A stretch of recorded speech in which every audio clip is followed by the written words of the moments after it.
Welcome to the Wealthy Speaker Podcast. This is the podcast dedicated to people who want to speak more as a way to build their income and grow their business. Well, welcome to the Wealthy Speaker Podcast. My name is Jane Atkinson. I'm the author of The Wealthy Speaker 2.0, the epic keynote, and the soon-to-be hot off the press Wealthy Speaker Daily Success Planner and Journal. This product is coming along so nicely. You'll be seeing some details about that very soon. Now, we want to give a shout out to our awesome listeners who are leaving comments. If you're appreciating our podcast, I would love for you to leave a review in Stitcher or iTunes or however you listen. Let's give a shout out right now to Marcy McDonald. Marcy says, first time listening to this podcast, it was chock full of solid advice and ideas. Thank you. No, thank you, Marcy. We appreciate you taking the time. And, we try to keep these podcasts under 45 minutes so that you can go about your day and take action on what you've learned. Now, today's podcast topic is a part 2. It's accelerating your speaking with the power of story with our amazing guest expert, Kindra Hall. Welcome, Kindra. Hi, Jane. So happy to be here. Now, the fact that we've been able to pin her down for a second interview is so great. I feel lucky with your crazy schedule, Kindra. Appreciate you being here. Now, in case anybody missed the first one, tell us just a little bit about your background before you got into speaking. Of course. Well, my topic, my expertise, everything that I work with and that I love is about strategic storytelling. I started telling stories when I was 11 years old. I told stories at festivals. I told stories in classrooms. People would hire me for birthday parties, which is strange when you think back on it. And so I really had a good sense, even at a young age, at the entertainment value of a story and how it engages people, it connects people.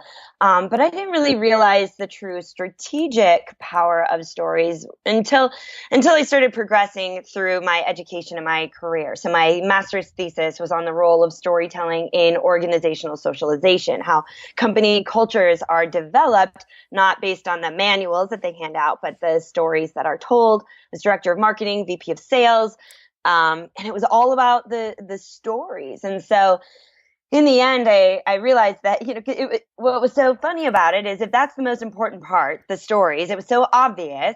Why does it keep getting edited out? Whether it's in business, marketing messages, sales messages, leaders just trying to communicate with their people, we leave out the story and just go with the information. And so it kind of went against everything that I had learned my whole life. And then, I don't know, through a series of fortunate incidences, I suppose, I had a mentor tell me, if you can teach people how to tell stories the way you see them, you really have a job there. Now, I think he was talking more about working behind the scenes, like helping people write books and so forth. But I grew up on the speech team. I've always kind of been a performer, a speaker, and so I decided to take it to the stage. And now that's what I do multiple times a week. So, awesome. There you go. There you go. And literally, she's going to have a quick workout and then hop on a plane in like 3 hours from now. So this is Kindra's life now. Now, we've been working together for probably going on a couple of years now, but I saw you speak for the first time this summer at the Influence Conference. So how was it for you getting on that main stage at NSA?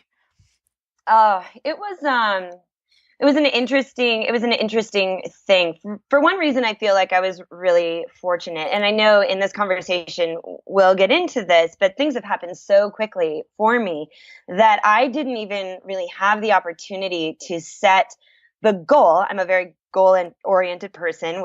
I'm sure we'll touch on that, whether in this podcast or at the event, but I didn't even really have the chance to consider that as a goal, which I think worked for me, because I didn't fully grasp the intensity of what that experience would be. However, it started to creep up on me when even I would tell my friends who aren't in speaking, and they'd say, "Oh, where are you going this week?" And I say, "Oh, I'm speaking at the National Speakers Association." And my friends who are like, do their own thing, say, "Wait, but you're speaking for speakers. That's a pretty big deal."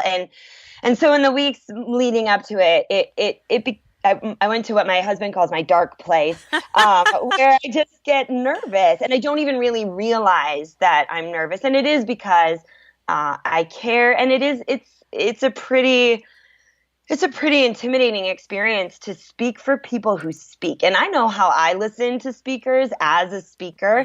I listen with a very critical eye, and not because I'm a critical person, but because this is an art that I pride myself on. And I can't help but watch people in that same way. And so, Jane, I know I saw you the night before, and I had been like on the plane changing it. And you had said to me, just do what you do. And so then I went back again and reteached it back to what I usually do.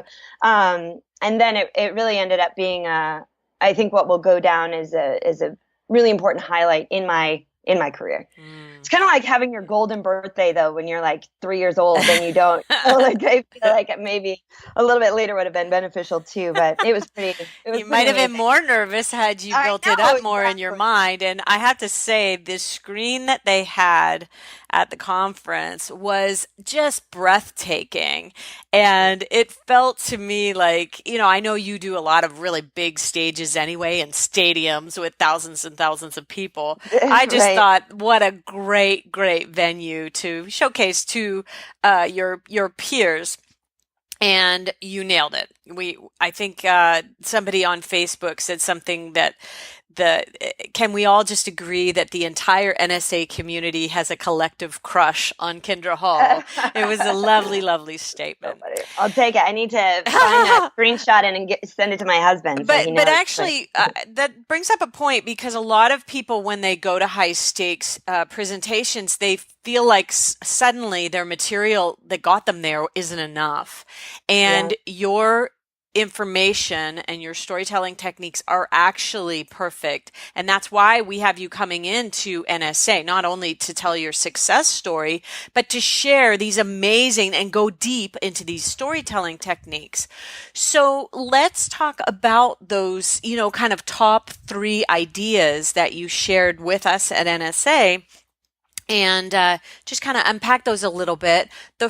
We have 3: awareness, intention, and familiarity. Let's dive into awareness. And, well, actually, let me back up a second. Why do you think it's so important that people tell stories versus teaching on the platform? Yeah, I mean, there's so much research that talks about the importance of stories in memory, in retention, in like overall experience. And when you're up on a platform and you're just delivering content, the content can be incredible. It can be the best content there is. But I think we can all agree that the things that we remember most isn't ever the information. It's the stories that illustrate the information. And on the platform in particular, I think the reason, which is great, because it's like it's a positive catch-22. I think the reason that things have happened so quickly and in such a big way for me is because I tell stories. And so people remember what I say, and so they remember to refer me. So I get more work. I mean, I'm practicing what I preach. Right. And so that, if for no other reason, is I know that when I speak and then someone goes to refer me to somebody else, they'll be able to tell bits and pieces of the stories that I shared on stage, which then, they get excited when they tell that story, and then the person listening gets excited, and then they book me. And if we were to really unpack your success, it's got to be because your word of mouth has been so incredibly strong. One speech often leads to 2 or 3 more speeches, correct? Right. Yeah. And yes, so, for better or worse, it does. Yeah. Yeah. Well, and the storytelling being at the heart of all of that. And honestly, when we first met and you said you spoke on storytelling, I thought, oh, that's going to be a hard sell. And it wasn't until you really aligned the dots for people in business and me about the impact of that in business, that it went, oh, okay, yeah, now I totally get it. And I Yeah. understand that this is really, really powerful for business, all business to know about, Hmm. Yep. which is why it's been so successful. Okay, so um, your trajectory has been really fast into the business, and now you're out there sharing kind of the heart of this storytelling ideas. So let's go into that first awareness piece and talk a little bit about that. Sure. And I'm, I love doing these podcasts because I get to talk about it in a different way than I even do on stage.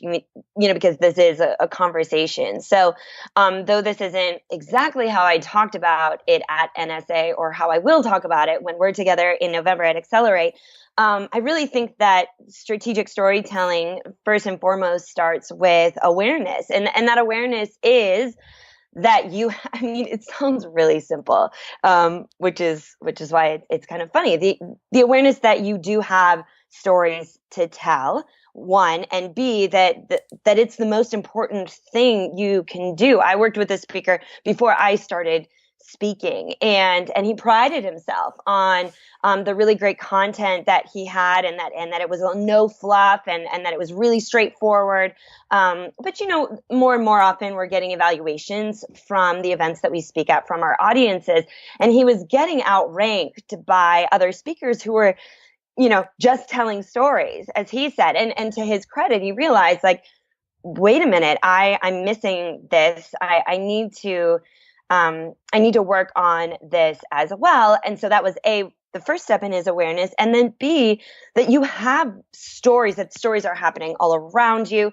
And not only that, I think particularly for speakers is that, they don't have to be somebody else. You don't have to go and Google a story or look up like top stories on leadership. The best stories you can tell are the stories that are within you. And so first and foremost, to develop that awareness that you have them, it's hard work to find stories. It's hard work to put them together in a compelling way. And honestly, I would say it's hard sometimes for speakers to even tell them. I know I talked about this on stage at NSA, that when a group comes to you and it's like, well, I need you to do your presentation that usually takes an hour, and I need you to do it in 20 minutes. What do we cut? We cut the stories. Right. And so part of that awareness is the story is what you should keep. Yeah.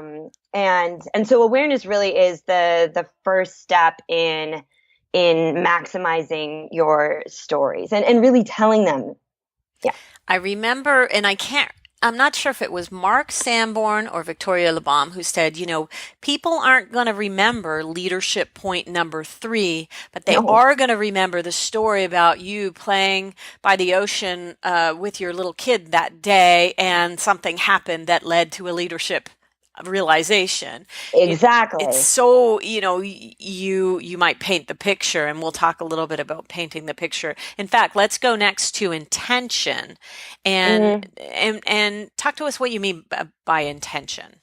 Well, I think so. So once you have this awareness about the power of stories and that you have these stories, one place where you can go wrong is just telling a story because you want to tell a story. I'm sure we've all been, whether in social situations or in business, or even hearing speakers, even great speakers, who tell stories because they know it's like one of their great stories, but it doesn't really illustrate a point. Like, it ends up being more about them. It just kind of misses the mark.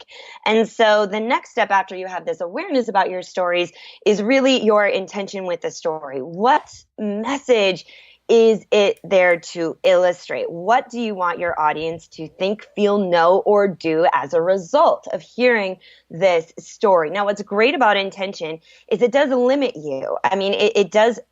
Some of your favorite stories may not work. You may have to go find a new one, which can be intimidating. But the great thing about intention is when you get really clear on what you want this story to deliver, then anything that is related to that message becomes possible storytelling material. So it could be work with clients. It could be experience from your adult life. It could be an experience that you had as a parent and an interaction with your child.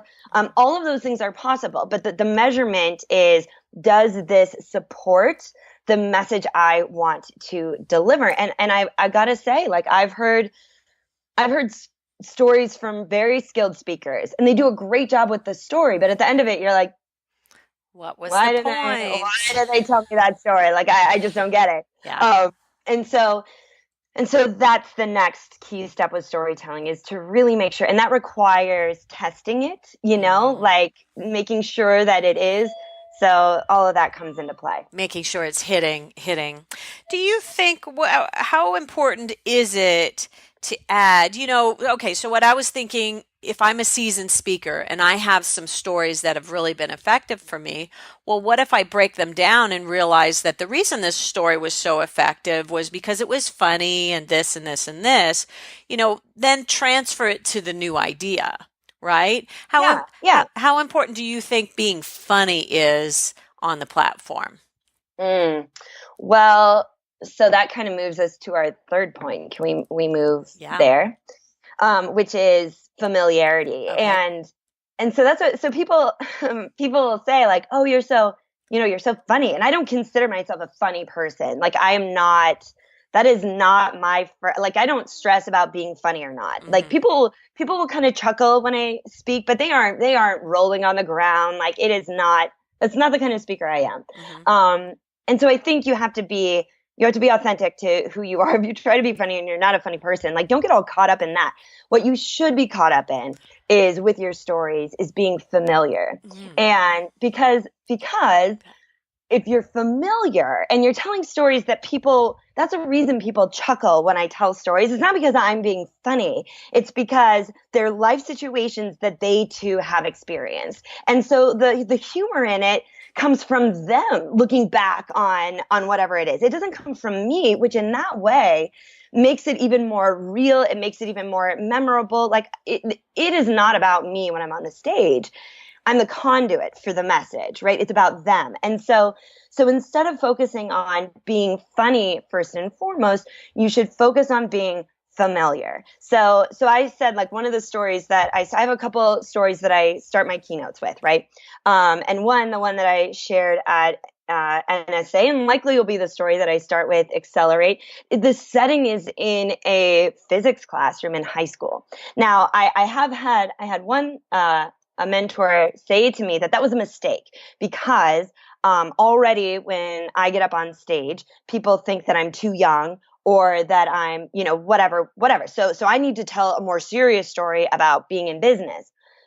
But that's not my goal in that opening story. My story is to invite people into this familiar place. And because I'm dealing with people in the audience with all different ranges of experience, interests, etc., I know that a high school classroom is a place that we can all go to, and that it will look familiar to them, and the things that happen in that interaction, they'll chuckle about because they did that too, because it's familiar.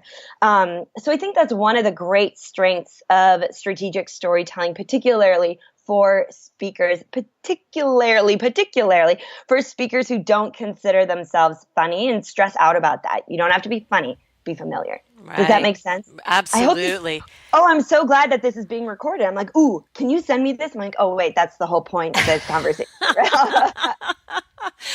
Yeah, it's really, and I love it when people are kind of, when they're going back to their own goofy selves in their stories, and they're kind of making a little bit of fun, maybe being a little bit self-deprecating. I think that is so charming when someone can, picture me with, and I do have a client with the pocket protector and the 6 pens. Yeah. And, I said, you got to build out that story because you were a total nerd.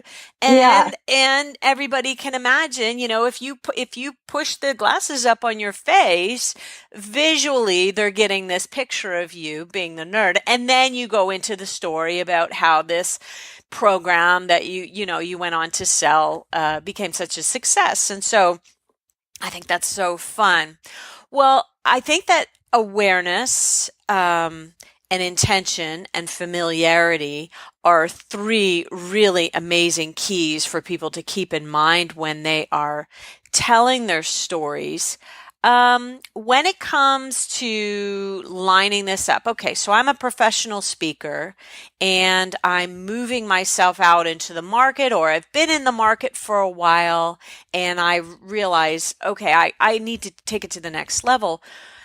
How do you think I can apply storytelling? First, I'm going to use it in my presentation because it's so powerful there. So maybe I need to look at the ratio of Yeah. storytelling to content, like heavy duty content and teaching. What would you say the ratio should be? I think I love when we have time limits, because then it is like whatever you're limited, you have to make it work. I think you should always open with a story. If you have three main points in your presentation that you then work them through, I think little stories throughout that. Hold on, I'm going to turn this off. Little stories throughout those. So you have your three major points, and I would say maybe at least one story to illustrate each Or one of them. And then on the as you go into your finer bullet points, to have smaller stories that illustrate those. So I think I guess I haven't really thought of it in terms of a ratio, or if I have, I've forgotten. I would say maybe,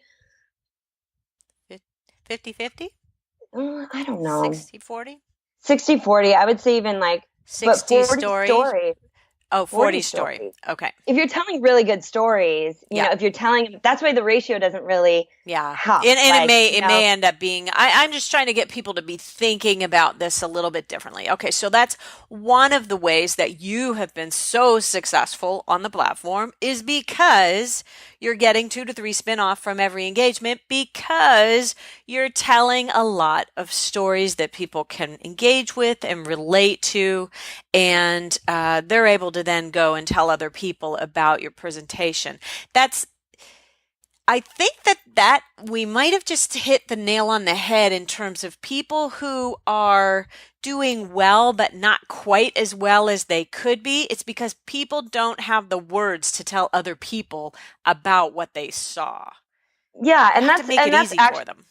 that's one of the things that I talk about on the platform is, I heard a marketing expert speaker speak, and he said the strength of your brand. He was talking to artists or small business owners, and he said the strength of your brand is no longer measured by how well you can tell people what you do. The strength of your brand is measured by how well those people can then tell their networks. So with everything that we've talked about storytelling, that stories are the way that we engage, we remember stories. So when you are telling stories on the stage, and when you're telling stories throughout your sales process, you're not only telling them a story for a story's sake in that moment, but you've given them a tool and a way that they can talk about you, which then, is what, from a business perspective, when I'm for the people sitting in my audience, that's really the critical moment for them, and using stories to their advantage, because it makes them easier to communicate who they are and what they do. Right, right. And I think you nailed it when you said telling stories in your sales process as well, telling stories on your website. How am I getting to know who you are through your marketing? And, kind of the flavor of what to expect from you. I think I had to learn this lesson the hard way, and I continue to learn it. That's the other reason I keep getting work, right? Is because storytelling seems so simple. Like, it seems so obvious, and even the most obvious thing can be difficult to remember to do. And so I had this moment where I had a long call with the decision maker of an event. It was a long call. I basically gave my keynote, if you will, like on the phone. I'm sure we've all been in Yes. that situation before, right? So I Yeah. gave her everything I thought she could use, and then 2 days went by. I didn't hear anything, so I do the obligatory like follow up, and I just say, hey, I just want to blah, blah, blah. And she said, I just need something more. And I thought, well, what more could I give you? And then I realized I hadn't told her the story. Like, she wanted to know this is a high stakes audience.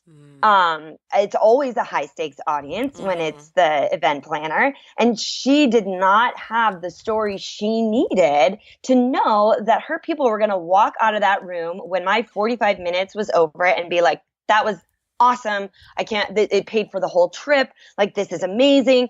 And I hadn't told her that story to answer that question in her head. That is the only question.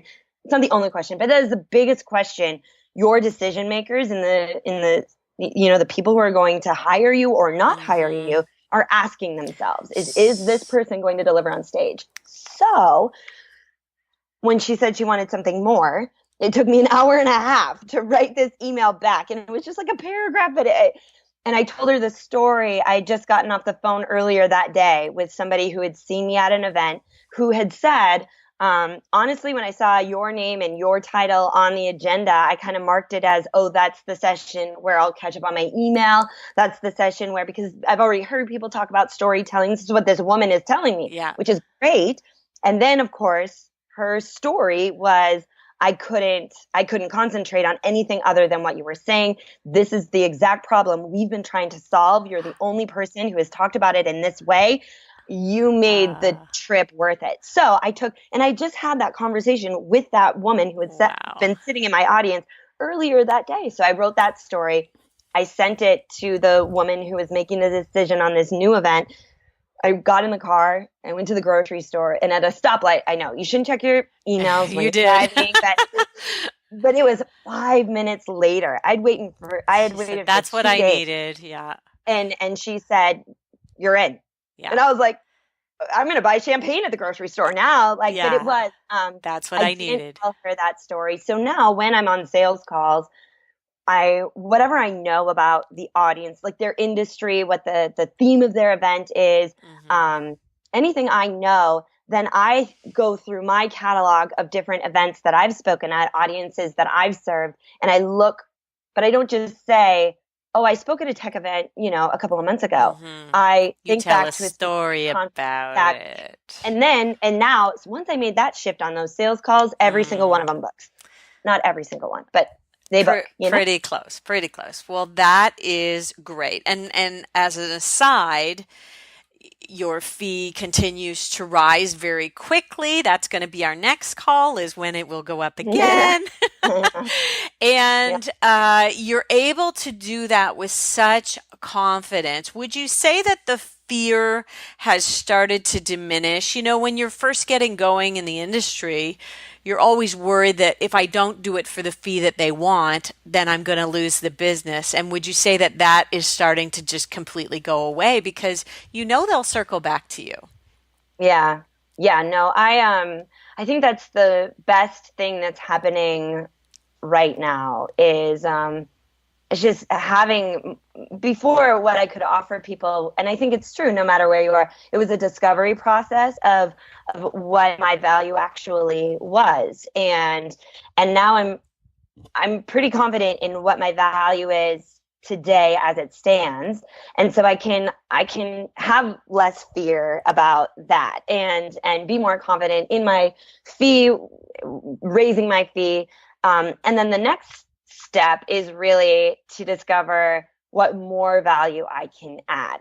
And so, so that's like the next. So now I'm like, okay, so what else? How else can I add value, whether it's on the platform, whether it's new programs, whether, that's the next step. So it does feel good to, 'cause I am riddled with fear in most, like before every talk, and fortunately that has decreased quite a bit. I get the butterflies before I get up on stage, but I'm not, hating myself in my hotel room the night before. So that's good. Yay, progress. Yay, progress.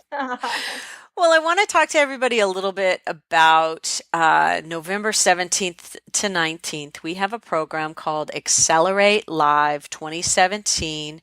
It's all about how to build $1 million speaking business. Now, when you started out on day one in the speaking industry, did you say, I'm going to build $1 million speaking business? Well, the answer is yes, because right about that time was when I saw you speak at that event and you told the story of Ryan S is, and I had no idea who Ryan was. But when you told his story, and that you had worked, I said that's the story I want. That's going to be my story, and which is why I just signed a check and hired you. And I remember approaching you afterwards. You were kind of looking at me like, oh, okay, yeah, uh-huh. Yeah, I was like, I don't think you understand. Like, this is happening. No, I believed you. You were convinced. You were convincing. But okay, so we're going to have yourself, you're both, and I've been telling everybody about, well, Kindra did it this way and Ryan did it this way. And we decided, okay, well, let's just pack it into a weekend program where people will walk away with really solid acceleration tools. And, we're going to go into a lot of how you got started, all of the emails that you sent. What did they say? Who were they to? Why did that work so effectively for getting you off the mark? And then what happened after that? Because you've had so many great things that have happened along the way, and highs and lows. Ryan certainly has had his share of knocks along the way, and hopefully we'll help some people avoid some of those things as well. Well, and I think that hearing Ryan, you share bits and pieces of the, the speed bumps because you do hit speed bumps when you're going fast, right? Mm-hmm. And I know that you shared some of the speed bumps that Ryan hit, which was really helpful for me because I could then preemptively manage those. And so I feel like my trip was at least I didn't hit like I've hit my own bumps, but those have been smooth. And then, something that's really different from Ryan and I is that I'm also a mom. Yeah. Like I have two little kids. My son is 6 and in first grade. My daughter just turned 5 on Friday. I'm very much mom. They're little. It's a busy time, both professionally and at home with our family. And so there's been one of the things that is really thrilling for me is that I have been able to manage this, and I'm constantly managing it. But for anybody who would be there, who is also balancing family and those responsibilities, to be able to shed some light on what those speed bumps are as well, and how I manage those. Well, I know that I love that we're coming at it from several different angles. Ryan is sitting at 1 million. You're on your way to 1 million, and you've come at it from very different plans. And I think that that's excellent. We're also going to do a deep dive into all things storytelling so that people can really go, okay, how do I apply that to my own? Let me just take a look at my presentation and really do a deeper dive on how my stories might be more effective, how I might be able to take my speech up so that every time I go out, the goal is I'm getting 2 to 3 spin-off so that everything I'm doing is that much easier. So I just am so excited that you're going to be there to share your story and to really be able to talk to people afterwards about what that might mean for them. We're limiting it to 75 seats so that we can have. And what's really cool, Kindra? I know your marketing person is coming, but so are several other people's marketing people are coming. Good. And I really love that because I think then they can create a little community amongst themselves. And they'll also be learning from Lynn, who is Ryan's marketing person, Carolyn, who is my team leader. I'm getting so excited about this. And now I understand that your husband might be coming along. He's going to be working in the business with you. I suspect at some point here, if not soon. Yep. He left, he left his position. So he's not left it. We're working more together now. Yeah. Okay. Top secret. Maybe we better edit that part out. I know. We better edit that part out. All right. Well, listen, I am super excited that you're going to be there. And I can't thank you enough for taking the time to be on the Wealthy Speaker podcast for us today and sharing this idea around story. So my question to everybody leaving is, how can you make story a part of your marketing and a bigger part of your success in the actual presentation? So thanks, Kindra. Is there anything else that you need to tell people before we go? And how do they get in touch with you? Because I know that you do have some services that you can offer for speakers. Well, actually, that's not right now. We're kind of on pause for services just because the calendar is so full. Okay. But I think the last thing that I would say is that I am so excited to go to learn.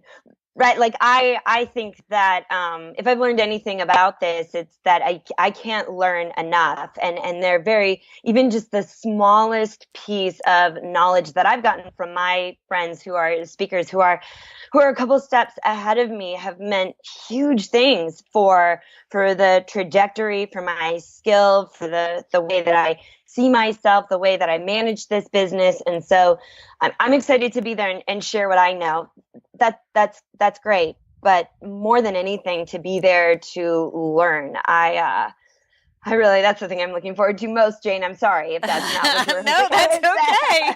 I know Like, you as a giver, and I'm not at all concerned that the people are going to get more than they bargained for from you. So yeah. I love it. I love that that's the reason that you're going to be there. All right. Well, we're going to say thank you all for joining us on today's podcast, and we will see you soon, Wealthy Speakers. Bye for now, everybody. Thanks for listening to the Wealthy Speaker Show. Please visit speakerlauncher.com for your free Wealthy Speaker audit, and visit speakerlauncher.com/podcast for show notes and many more resources to help you catapult your speaking business. See you soon, Wealthy Speakers.